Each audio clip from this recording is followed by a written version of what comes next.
In today's video, I'm going to talk about why being too sensitive is holding you back in life, when and why you're sensitive, and finally how to overcome it. Firstly, how your sensitivity is holding you back. In almost everything we do in life, business, relationships, there's a level of conflict involved. If you're too sensitive, you simply won't be able to do almost anything in life without upsetting someone, stepping on someone's toes in some degree, negotiating with a partner, with any form of relationship. You have to be able to bargain for yourself. And if you simply can't achieve anything moderately impressive, if all you would ever do is kind of, oh, I don't want to upset him. Oh, I don't want to upset her. Oh, I don't like it when they're upset with me. If you're too sensitive, you simply won't be able to achieve anything impressive at all because, like I said, almost every endeavor in life involves a level of conflict.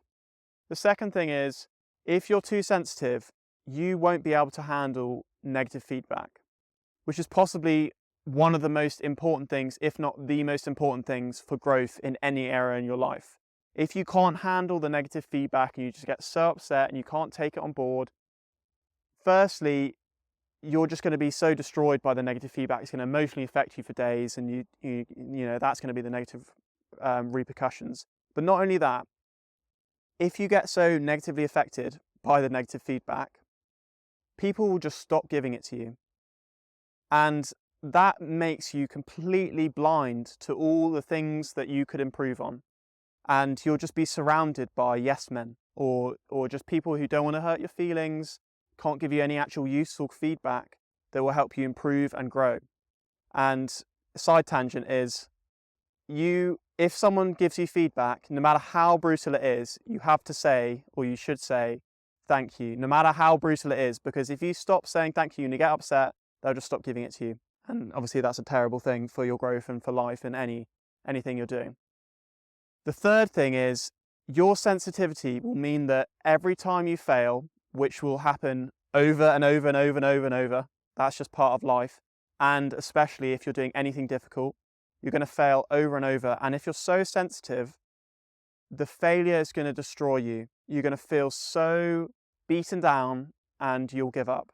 So possibly one of the most important character traits is the tenacity to be able to endure the failure and the being emotionally strong enough to get back on the horse. So all three of these are important reasons for why sensitivity has a massive impact on your ability to have an impressive or just a good life in general.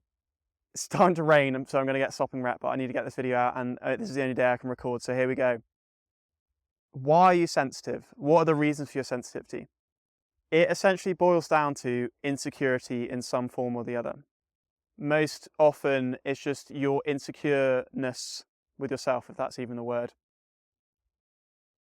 There are no comments or feedback that anyone can give you that can upset you unless you let them. It's essentially the only thing that can hurt you is your own mind. The only reason comments upset you is because you agree with the comments. That is the most fundamental thing to understand in this entire video. If you understand that the only thing that hurts you is you agreeing with them, if you don't agree with what they're saying, it can't hurt you. It's like the only things that can affect you and make you sensitive about a certain thing are the things you're insecure about. So if someone went to me and said, you're a tiny little, short little pipsqueak, I would just be like, because I'm 6'3", I'm not going to be like, oh, I'm like obviously not going to take that comment to heart. But if someone was to make a comment about something that I'm insecure about, then because I agree with it and because it's something that I'm worried about, I'm insecure about, then that's the sort of thing that you're going to be sensitive about. So therefore, the only things that can affect you and hurt you are the things that you're insecure about. And only at the point where you agree with other people's opinions can you be sensitive about it. So that means your sensitivity is totally bespoke or unique to the comments and to your own individual chinks in your armor, let's say. So if I was bald and someone made a joke about me being bald, and I was insecure about it, then I'd be hurt by it. But if someone said, you're a baldy right now, and I'm not bald, obviously I'm not going to be affected by it. The other thing is, it's obviously contextual as well. So if you're in a different environment where you're very competent at something, so I don't know, it's hard to, let's think of a good example. So if you were in school and you were in the first team at some, like rugby or whatever, you in the first team and you're with a load of friends and they're all in the second team or the third team and they're taking the piss out of how you can't throw a rugby ball, it's just going to bounce straight off you. Whereas if you were the only person, let's say you were in the bottom set for something and you're in a group of people and they're taking the piss out of you being stupid, but you generally feel stupid, it's going to hurt. So all these things are a function of how insecure you are. The less insecure you are, the less sensitive you are going to be about that specific thing. Then there's also who it's coming from.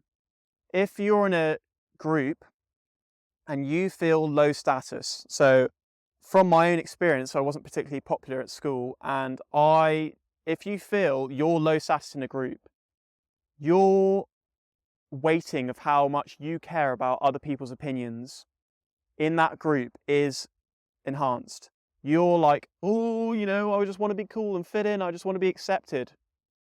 So the things that people might just do as like a friendly joke would actually cut down to you, because in your eyes, you're feeling they're just trying to push me down, and they're just trying to get me down. Whereas if you're kind of the cool guy in the group, you just like, people could take the piss out of you. Like, yeah, for now, like with all my university friends or ex-university friends, let's say, they could take the piss out of me, like they could absolutely ruthlessly take the piss out of me, and I would just completely not give a shit because I feel very accepted by them and I feel very comfortable in that group. So it's a function of the people who are saying it to you and how insecure you are about it and how much weighting you're giving these other people's opinions. So another thing would be if these comments were coming from a random stranger that didn't know you at all, again, probably not going to affect you unless it's, again, something that you really believe to be true and you're particularly insecure about it.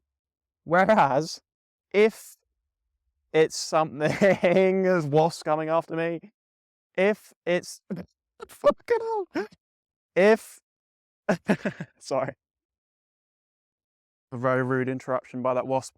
If it was a close family member or your girlfriend or friend that you hold in high esteem, their comments, the exact same comments, is obviously going to cut really deep if it's something you're insecure about. Again, if you're not insecure, none of it's going to matter, but the person it comes from has a big impact. So then the final thing causing your sensitivity is you taking yourself way too seriously. You caring about being the best at absolutely everything, which predisposes you to feel more insecure because you feel like you have to be the best at everything. If you were just able to accept that you're just not going to be good at everything and it's kind of funny and you can just, your friends can go, haha, you're a bit rubbish at that, you're just not going to be affected. But if you feel insecure, you are more likely to feel the need to be great at everything, because then people will love you, then you'll be enough, then you'll feel enough, which is just classic insecurity.